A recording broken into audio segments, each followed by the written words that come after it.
அந்த ஆவியை நான் சொம்புல அடைக்கிற வரைக்கும் இந்த தாயத்தை கட்டிக்க. எப்ப அவ செத்துட்டாங்கிற நியூஸ் எனக்கு வரும். இன்னும் 2 நாள்ல. சரி, ஓகே.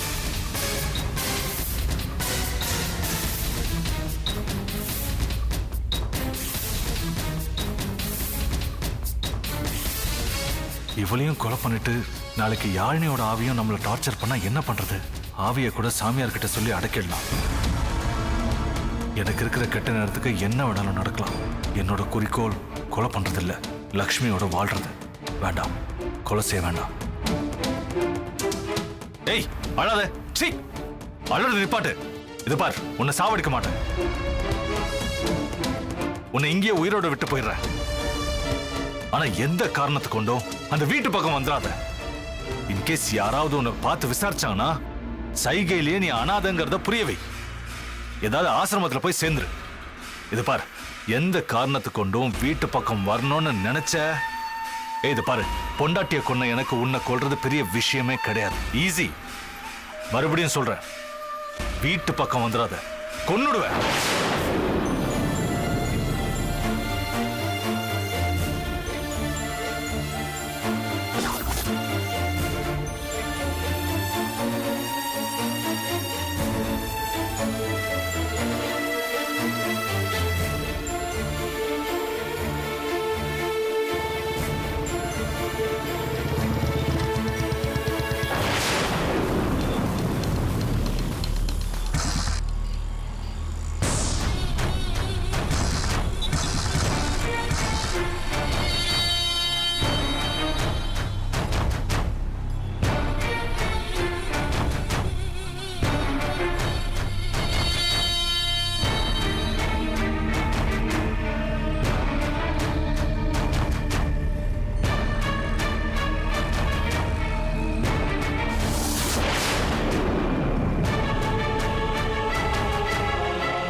மாமா, டிஃபன் ரெடி, சாப்பிட வாங்க. ஏங்க, உங்களை வேற தனியா கூப்பிடணுமா? வாங்க. கூப்பிட்டா தானே வருவாங்க. சரி, இது வரேன். அப்பா வாங்கப்பா. வாங்க மாமா, உட்காருங்க. எல்லாம் சூடா இருக்கா? இல்ல, ஆறி போயிருக்கு. நீ எப்படி போட்டாலும் நான் சாப்பிட தான் போறேன். போடு. நெருப்பு இருக்கு, சூடா உள்ள. வாயில வேணா போடட்டுமா? வேணா வேணா, நீ செஞ்சாலும் சரி. அப்ப வாயை மூடிட்டு சாப்பிடுங்க. ஊத்து. சாப்பிடறதுக்கு முந்தியே கூட பேசிட்டு இருந்த எப்படா? சாப்பிட்டு முடிச்சதுல பேசுறேன். காலையில பொண்டாட்டி கிட்ட திட்டு வாங்கினா தான் சாப்பாடே. குழந்தைங்க எல்லாம் சாப்பிட்டாங்களா? இல்ல மாமா, நீங்க முதல்ல சாப்பிடுங்க, நான் அப்புறமா சாப்பிட வைக்கிறேன்.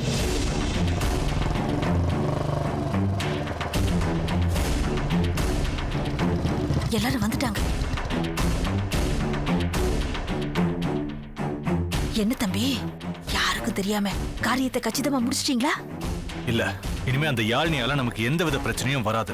ஆமா ஆமா, அந்த செத்து போனவளால நமக்கு என்ன பிரச்சனை வரப்போகுது? இது பாருங்க, நான் யாழ்னியை கொல்லல. ஊருக்கு ரொம்ப தூரம் கூட்டிட்டு போய் ஒரு காட்டுல விட்டுட்டு வந்துட்டேன். என்ன தம்பி நீங்க சொல்றது ஒண்ணு செய்யறது ஒண்ணா இருக்கு. கழுத்து திருக்கி காட்டுல புதைச்சிட்டு வராம காட்டுல விட்டுட்டு வந்த, ரோட்ல விட்டுட்டு வந்தேன்னு நிக்கிறீங்க. எதுக்கு இப்ப எமோஷனலா பேசுறீங்க? ஏற்கனவே அனு ஆவியா என்ன ஆட்டி படைச்சிட்டு இருக்கா. யாழ்னிய கொன்னு அவளும் ஆவியா அவகிட்டையும் சித்திரவதை அனுபவிக்கணுமா? அவ திரும்ப வந்தாலும் பிரச்சனை தானே தம்பி. அவ திரும்ப வரமாட்டா. திரும்ப வந்தா தீர்த்து கட்டிடுவேன்னு ஸ்ட்ராங்கா சொல்லிட்டு வந்துட்டேன். இத பாருங்க, அடிச்சு சொல்றேன், அவ திரும்ப வரமாட்டா. அதுக்கு இல்ல தம்பி, ஒருவேளை வந்துட்டா? இது பாருங்க, எதுக்கு நெகட்டிவாவே பேசுறீங்க? நான் லக்ஷ்மியோட வாழணுங்கிறதுக்காக தான் இப்படி எல்லாம் பண்ணிட்டு இருக்கேன். உங்க பேச்ச கேட்டா நான் லக்ஷ்மியோட வாழ முடியாது, ஜெயிலுக்கு தான் போகணும். அதை எப்படி எங்க பண்ணணும்னு எனக்கு நல்லா தெரியும். நீங்க ஓவர் ஆக்டிங் பண்ணி நீங்களும் மாட்டி என்னையும் மாட்டி விடாம இருந்தா சரி. இத பாருங்க, எல்லாமே நமக்கு சாதகமாவே முடியும். பாவம் இந்த யாழினி சின்ன வயசுலயே அப்பா அம்மா பறி கொடுத்துட்டு நம்ம வீட்டுக்கு வந்தா. இங்கேயாவது சந்தோஷமா இருப்பான்னு பார்த்தா இங்கேயும் அவளுக்கு நிம்மதி இல்லை. பேயே அது இதுன்னு டார்ச்சரா பண்றாங்க அவளை. பாவம், இந்த சின்ன வயசுல அந்த புள்ள எவ்வளவு வலி எவ்வளவு சோகத்தை சுமந்துட்டு இருக்கா. அத புரிஞ்சுக்கிட்டா எங்க அம்மாவுக்கு யாழினி மேல கோவமே வராது, தன்னால பாசம்தான் வரும். நானாவது என் அம்மாவுக்கு புத்திமதியை எடுத்து சொல்றேன். நீ சொன்னாலும் அதை புரிஞ்சுக்கிற மனநிலையில அவங்க அம்மா இருக்காங்க. கூடிய சீக்கிரம் அவங்கள மனநிலை டாக்டர் கிட்ட தான் கூட்டிட்டு போகணும். அதை முதல்ல செய்யறா. திடீர்னு நல்லா இருக்காங்க, திடீர்னு பைத்தியம் மாதிரி ஆயிடுறாங்க. ஒருவேளை மூளைக்கோளாறுனால அப்படி நடக்கிறாங்களா, இல்ல மூளையே இல்லாதனால அப்படி நடக்கிறாங்களா, இல்ல நம்ம கிட்ட டிராமா போடுறாங்களா, ஒண்ணுமே புரியலையேடா. வீட்டுல யாழினியை காணோம் தேடினாங்களா? தெரியல தம்பி. நீங்க யாழினிய கூட்டிட்டு போனப்பவே நானும் வெளியில ஒரு வேலையா கிளம்பி போயிட்டேன். நீங்க வந்ததுக்கு அப்புறம் வீட்டுக்குள்ள போலான்னு உங்களை எதிர்பார்த்துக்கிட்டு இருந்தேன். சரி விடுங்க. சரி, நாம 2 பேரும் இப்ப சேர்ந்து போறோம்னா உங்களுக்கு சந்தேகம் வரும். நீங்க முன்னாடி போங்க, நான் பின்னாடியே வரேன். சரிங்க தம்பி, போங்க. நான் போறேன். எல்லாம் மாறும் மாமா, எல்லா கஷ்டமும் யாழினிக்கு காணாம போயிடும்.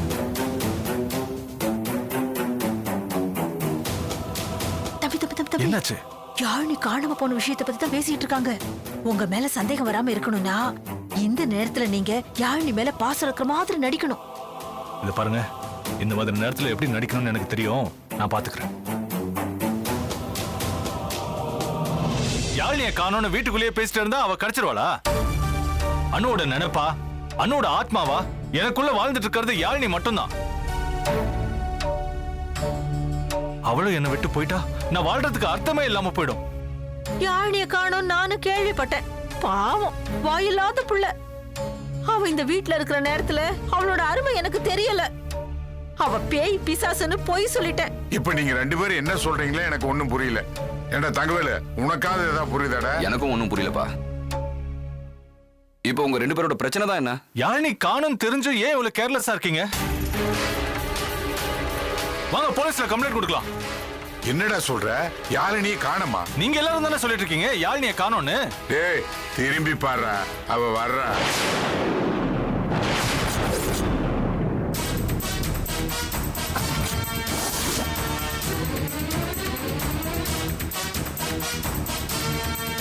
எப்படி வந்தா? இது என்ன மாய மந்திரமா இருக்கு? என்னடா 2 பேரும் பேய் அரைஞ்ச மாதிரி நிக்கிறீங்க? அது ஒண்ணும் இல்லப்பா, ராங் இன்ஃபர்மேஷன். யாழினி இருக்கால, எனக்கு அதுவே போதும்பா. பாத்துக்கோங்க. ஆ.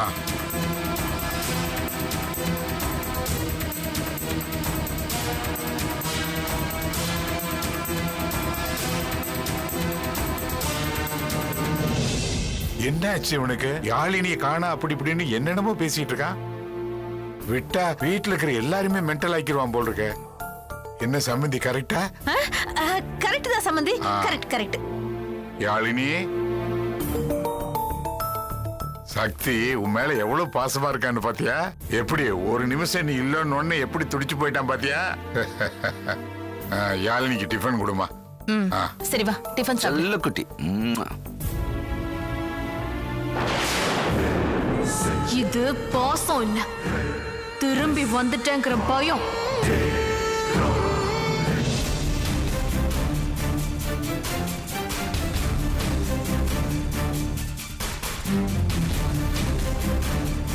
என்ன தம்பி இப்படி ஆயிடுச்சு? என்ன இப்படி ஆயிடுச்சு? உங்களுக்கு கொஞ்சமாவது அறிவு இருக்கா? என்ன தம்பி இப்படி எல்லாம் பேசுறீங்க? இப்படி பேசாம வேற எப்படி பேசுறது உங்ககிட்ட? யாழினியை காணோம்னு பேசிட்டு இருக்காங்கன்னு நீங்க தானே என்கிட்ட வந்து சொன்னீங்க.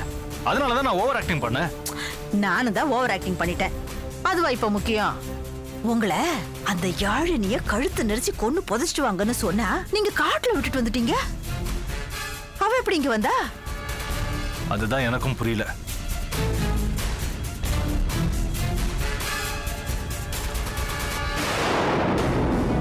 அந்த தாயத்தை காணோம். ஐயோ, அப்ப தாயத்தை காணுமா? ஆமா. எங்க விட்டீங்க தம்பி?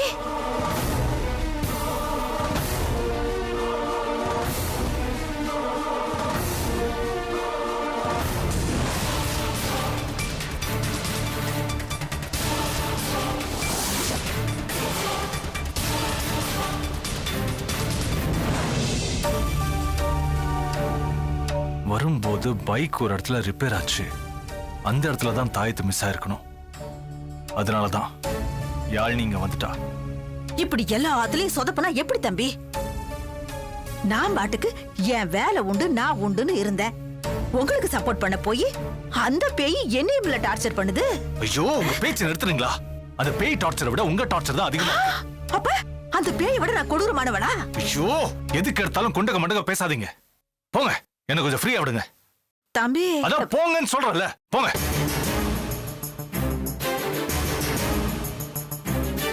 ச்சே, முட்டாள்தனமா தாயத்தை மிஸ் பண்ணிட்டோமே. இன்னைக்கு சாமியார் வேற ஊர்ல இல்ல. அந்த பேய் என்ன பாடுபடுத்த போகுதுன்னு தெரியலையே.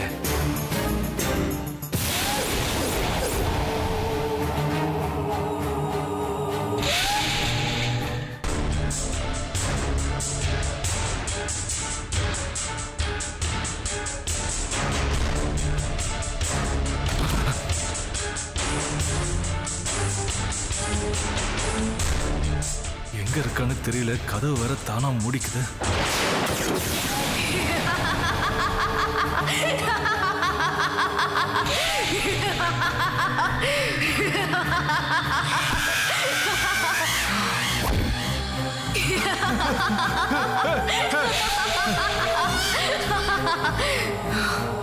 என்னடா பயமா இருக்கா? என்ன விட்டு ஒண்ணும் பண்ணிடாத ப்ளீஸ். யாழ் நீ ஒண்ணும் பண்ணிடாத, விட்டுடுன்னு கெஞ்சினே. அப்ப நீ என்ன சொன்ன ஞாபகம் இருக்கா? எனக்கு வேற வழி தெரியல, தெரியாம பண்ணிட்டேன். ப்ளீஸ் என்ன மன்னிச்சிரு, என்ன மன்னிச்சிரு ப்ளீஸ்.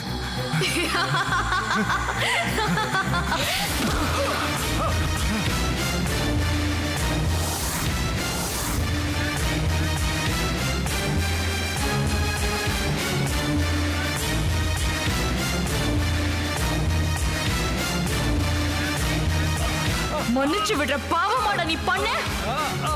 திரும்ப திரும்ப தப்பு பண்ணிக்கிட்டே இருக்கேடா. இப்ப சொல்றேன், நல்லா கேட்டுக்க. என்ன நீ ஒரு தடவை தான் கொன்ன.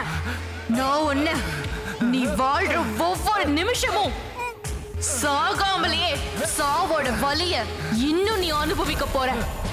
உனக்கான மரண தேதிய நான் முடிவு பண்ற வரைக்கும் இந்த விளையாட்டு தொடர்ந்துகிட்டே இருக்கும். கனவுல கூட நீ லக்ஷ்மிய கல்யாணம் பண்ணிக்கணும்னு நினைச்சு கூட பார்க்க முடியாது. நினைச்சு பாப்பியா? பாப்படா. உன் புத்தி கேவலமான புத்தி தானே.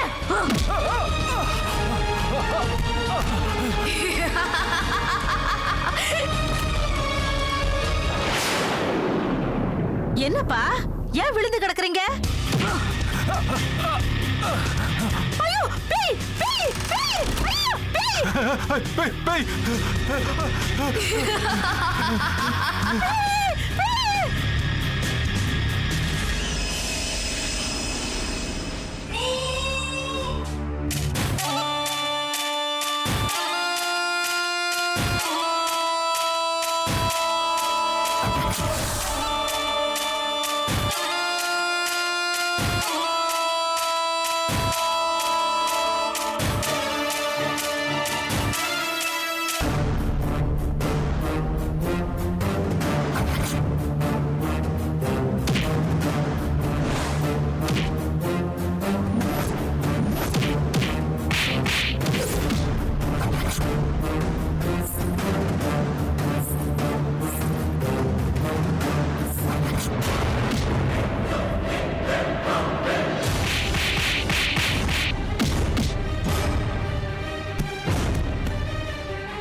இனிமே நீ இவனுக்கு ஐடியா கொடுப்பியா? இல்ல கொடுக்க மாட்டேன். பாருங்க, உங்க 2 பேரால இனிமே யாழினிக்கு ஏதாவது பிரச்சனை வந்தது உங்களை ஒரே மிதியா மிதிச்சு கொன்னுடுவேன்.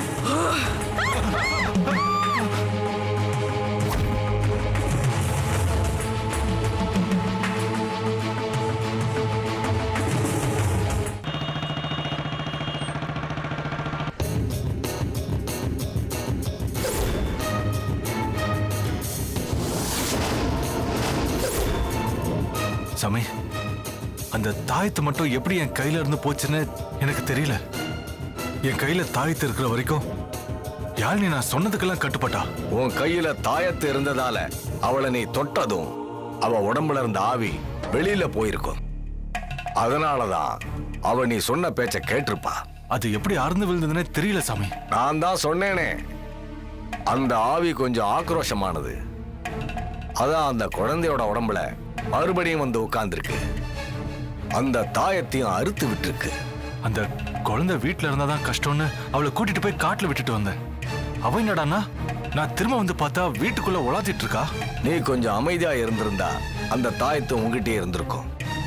அந்த பொண்ணும் உன்னை மிரட்டி இருக்க மாட்டா.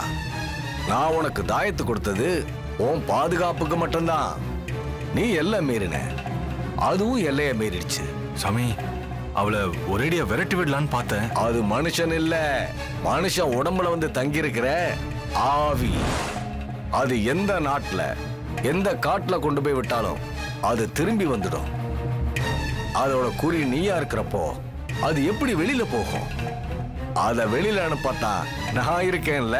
சாமி, எனக்கு என்ன பிரச்சனைனா? தயங்க வேண்டாம், ரகசியங்கள் இந்த அறையை விட்டு வெளியே போகாது. நீ தைரியமாவே சொல்லு. சாமி, நான் ஆத்திரத்துல என் பொண்டாட்டிய கொன்னதை யாழினி பார்த்துட்டா. பார்த்த அதிர்ச்சியில அவளுக்கு பேச்சும் போயிடுச்சு. இப்போ பேசுறதுக்கு அவ பயிற்சி எடுத்துட்டு இருக்கா. அவளுக்கு பேச்சு வந்து அவ பேசிட்டா, உண்மையை சொல்லிட்டானா எனக்கு பெரிய ஆபத்தாயிடும். அதான் ஆவியோட அவளையும் கொண்டு போய் விட்டுடலான்னு நினைச்சேன். ஆவிங்க எப்பவுமே தனக்கு சாதகமான ஆளுங்களை தான் தேர்ந்தெடுக்கும். அதனாலதான் உன் பொண்டாட்டியோட ஆவி உன் குழந்தைய தேர்ந்தெடுத்திருக்கு. 2 பலமாயிடுதுல்ல. அதை தாண்டி ஒரு முக்கியமான விஷயம் என்னன்னா, நான் யாகத்துல போட்டு எரிச்ச அந்த முடி, நகம், துணி அது அந்த குழந்தையோடது இல்ல.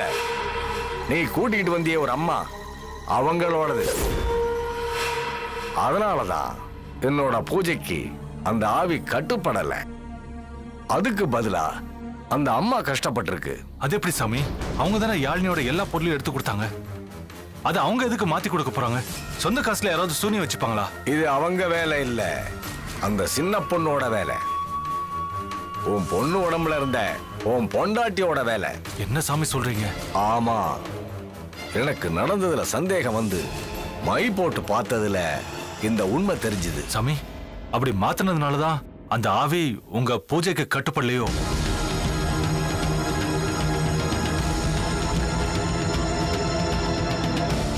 கையை நீட்டு.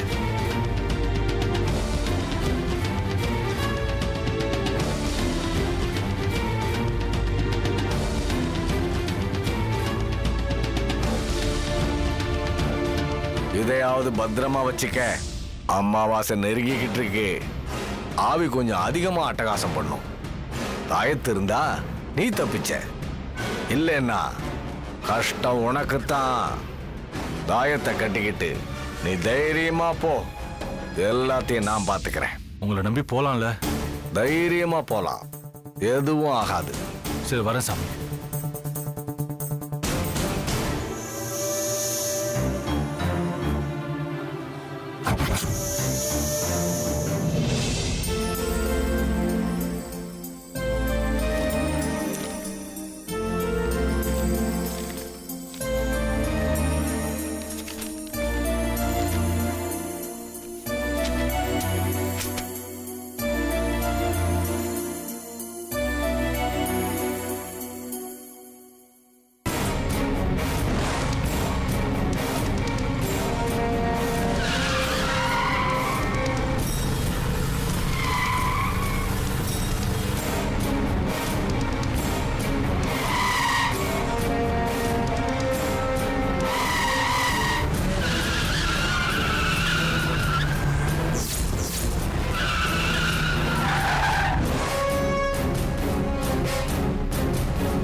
இவங்க மேல இப்போ கம்ப்ளைண்ட் எழுதுங்க.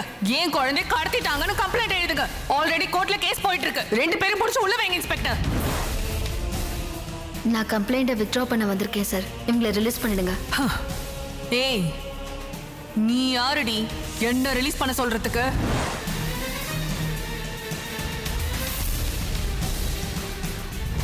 ஏய், இப்ப சொல்றேன், இந்த நொடி சொல்றேன், எழுதி வச்சுக்க. உங்களை நான் வாழ விட மாட்டேன், அழிப்பேன். உங்க 2 பேருக்கும் ஏன் கையால தான் சாவு.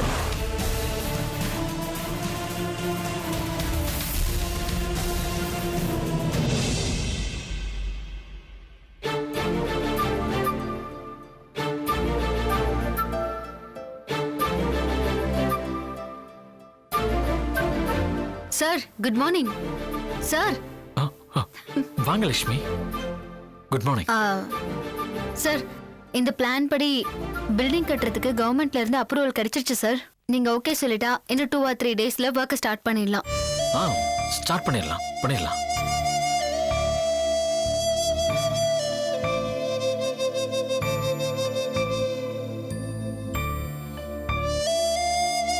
என்ன சார் இன்னும் நீங்க அந்த பிரச்சனையை மறக்கலையா? எப்படி லட்சுமி மறக்க முடியும்? நான் அவளுக்கு தாலி கட்டின பாவத்துக்கு அவ எனக்கு என்ன தண்டனை வேணாலும் கொடுக்கலாம். ஆனா நீங்க என்ன பண்ணீங்க? அவ உங்களை எதிரியா நினைக்கிறா.